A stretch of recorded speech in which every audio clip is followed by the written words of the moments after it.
Right, let's go and see what we look like. Look like a complete tit, I'd imagine.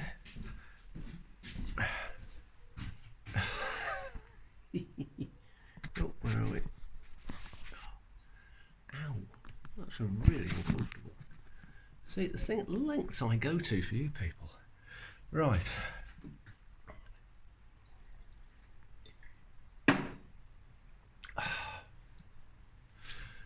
Gloves. Horrible, wet, sticky, nasty gloves. There's virtually nothing more disgusting than putting on cold, clammy, wet gloves. But it has to be done. Because my hands would be wrecked if I didn't. Right, let's go and show you what I've been doing. So we're down in the cellar and we're in the process of tanking it, which means that we're going to allow create a situation where all the groundwater, which is what this is, just bubbles up through the ground, can be taken away and it'll be pumped out. So there'll be drainage pipes running around the walls and across the middle, and then a pump in, that corner. But first, I'll dig all that out. Right. So I'm on my own this afternoon, but I've had help from my friends Carl and Paul, and I'm hugely grateful to them because they've made a difficult job a lot easier and actually more fun. As much as it can be fun. So, one rather grubby and knackered builder's bucket. We wanted a conveyor belt to get, well, I wanted a conveyor belt to get this stuff up through the light well window. Not available. Couldn't get one locally at a reasonable price or at all. And I could get one from Bristol. So that's a whole day gone, going to get it and bring it back and then take it back. I could get one from Halifax, from a company. I'd have to have a day's health and safety training on how to switch it on. So that cost was not found to be acceptable. So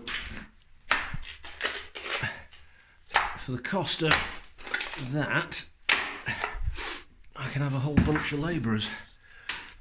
Well, I had two, and they were brilliant. So that goes up there. We go back outside, and hopefully there's nobody out there who can see me with this POV camera mount. Oh.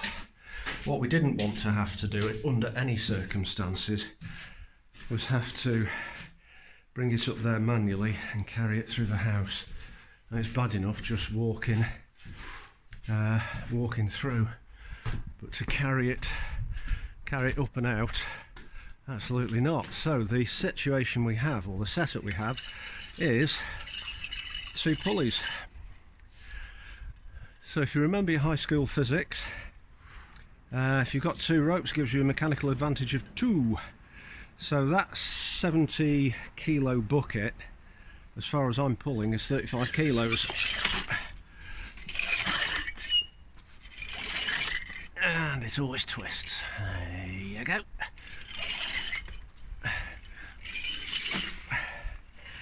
And then the mechanical advantage of 0, lift it over into the skip.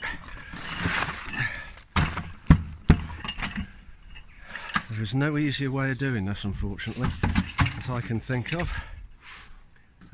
This is the second skip. This is just for finishing off.